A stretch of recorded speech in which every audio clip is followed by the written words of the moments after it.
आइपवालि picnic स्पटनि सासे member जानानै नोंथाङा मा पाब्लिकनि सायाव मा आपिल खालामदों ओरैनो? ओरैनोथ' जोङो थांनाय 2023आवबो जोङो खुलिदों, 22आवबो खुलिदों। दा बे हिसाबैनो देग्लायनि बे बोसोरावबो गोदान बोसोरावहाय जोङो बयबो रायजो राजाफोरखौ आइपवालि पिकनिक स्पटनिफ्राय जोङो गुरैयै खावलायहरदों जाहाथे लैहोर लैहोर फैनानै बेयावहाय जाफैयो। हेल' लोगोफोर, बरायलायबाय दिनैनि मोनसे गोदान भिडिअ। स' फाइनालि दिनै आङो नै आइपवालि पिकनिक स्पटआव दंफैयो। थ' नायदो दिनैनि माखासे गोदान भिउफोरखौ आरोना ओरैबायदि मानसि जादों दिनैहायनि आइपवालि पिकनिक स्पटआव। थ' नोंथांमोना आङो बेखौनो देखायलांगासिनो। दायो आङो नै गेटआवहाय एन्ट्रि जाबाय। नुदोंना आइपवालि पिकनिक स्पट बरायबाय आरोना।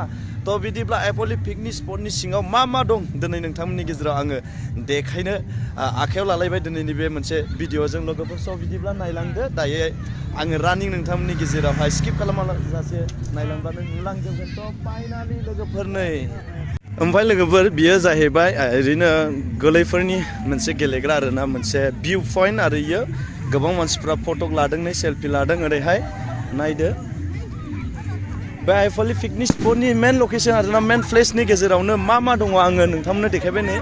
ओरैहाय गाखोलादों नै नानिमोना, नायदो ओरैबो गाखोलादों। बिराद मोजां आरोना, ओरैबायदि मानसि जादों।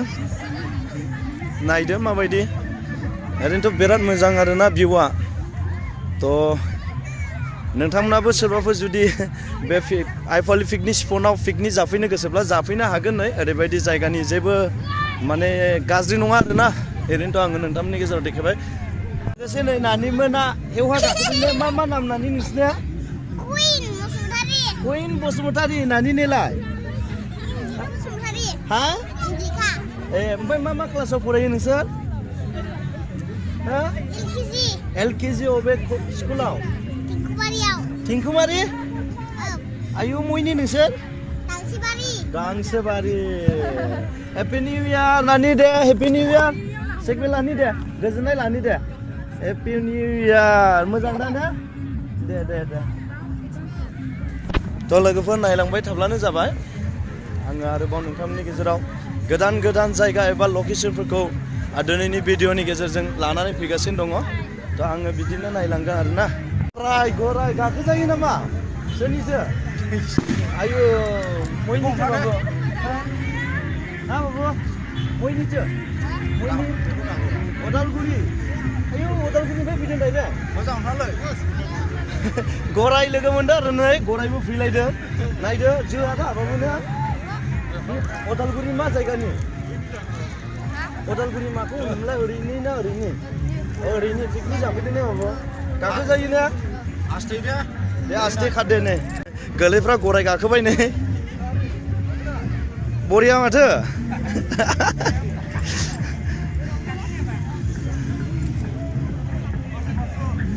ओरैबायदि बिहिर जाहैबाय नै दखानाव। बाहाय ओरैनो मा मोननाय जायो एसे खोन्थाहरसाय। हा? चावमिन ओमफ्राय बिनि अनगायै साहा दंना? थ' नोंथांमोना खोनाबाय चिकेन फ्राय बिदिनो बायदिसिना चावमिन मम' मोनजोबनाय जायगा आरोना। ओरैहाय आङो मा मोनलांबावगौ आङो नोंथांमोननो देखायगासिनो दंबावो। कटर मटर ओरै दावदै दङ ने? साना कटर मटर मोनजोबो।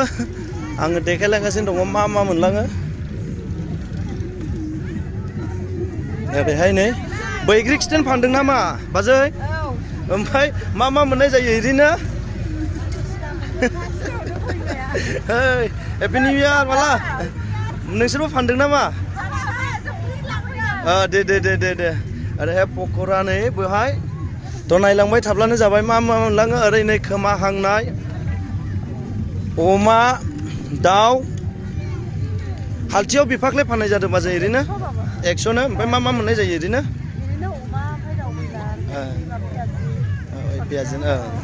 थ' फैलादो लोगोफोर, जानाय लोंनायनिथ' जेबो आंखाल गैया। आइपवालि पिकनिक स्पट होननायजों लोगोसे माखासे जानायफोरनि आंखाल जानाय नङा आरोना। नोंथांमोना फैदो, भिजिट खालामफैदो आइपवालि पिकनिक स्पटआव बेबायदिनो जाफैदो।